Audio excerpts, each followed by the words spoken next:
আমার ডান পাশে বসে আছেন আমার মা, আর আমার বাম পাশে বসে আছেন আমার বাবা, আর আমি অসহায়ের মতো মার মাঝখানে বসে আছি।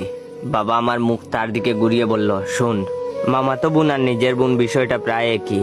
মামাতো বোন কি করে বউ হবে? মামাতো, খালাতো, ফুফাতো, চাচাতো বোনদের সাথে মারামারি, দুষ্টামি, ফাজলামির সম্পর্ক থাকবে, ওরা আবার কি করে বউ হয়? আমি বাবার কথা শুনে আমার মাথা নাড়িয়ে বললাম, ঠিক বলেছো বাবা। আমার কথা শুনে মা আমার ডান গালের সজোরে থাপ্পড় মেরে বলল, আমাদের ধর্মে কোথাও লেখা আছে যে মামাতো বোন বিয়ে করা যাবে না? তাছাড়া তুই দেখেছিস সাদিয়া কত সুন্দর আর ভদ্র মেয়ে। আমি মার কথা শুনে মাথা নেড়ে বললাম, তা ঠিক বলেছো মা, সাদিয়া অনেক সুন্দর মেয়ে। এবার বাবা আমার বাম গালের সজোরে থাপ্পড় মেরে বলল, হারামজাদা, তোর তো চারিত্রিক সমস্যা আছে। মামাতো বোনের সৌন্দর্য তোর চোখের সামনে ভাসে কিভাবে? তাছাড়া শুধু ফর্সা হলে সুন্দর হয় নাকি?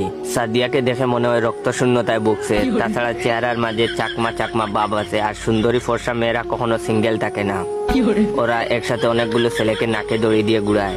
আমি বাবার কথা শুনে মাথা নেড়ে বললাম, ঠিক বলেছো বাবা, সাদিয়া দেখছে কিছুটা চাকমাদের মতো। এইবার মা আমার ডান গালে আবারও থাপ্পড় মেরে বলল, সাদিয়া আর তুই তো একসাথে বড় হয়েছিস, সাদিয়া প্রেম করলে তুই কি তা জানতি না?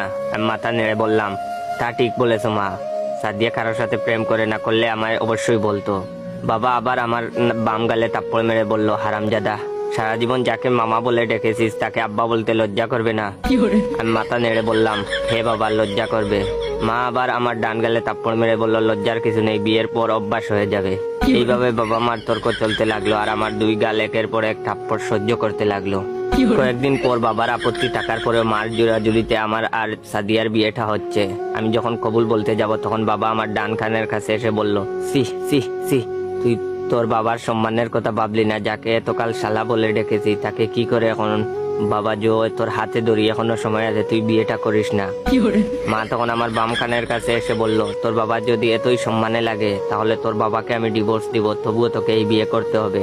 ডিভোর্সের কথা শুনে বাবার মুখটা চুপসে যাওয়া বেলুনের মতো হয়ে গেল, আর আমি তখন হাসতে হাসতে কবুল বলে ফেললাম।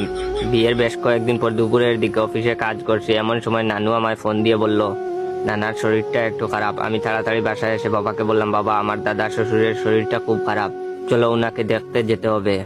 বাবা আমার দিকে অবাক হয়ে তাকিয়ে বলল, দাদা শ্বশুর মানে?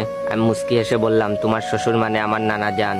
বাবার আগে আমার দিকে পত্রিকাটা জুড়ে বলল, হারামজাদা, আমার শ্বশুরকে তুই দাদা শ্বশুর বলিস কেন? এটা হচ্ছে ভিডিওর প্রথম পার্ট। আপনারা কি চান এই ভিডিওর দ্বিতীয় পার্ট নিয়ে আসি? যদি চান তাহলে এই ভিডিওতে বেশি বেশি করে like, comment, share, copy link করবেন। ধন্যবাদ।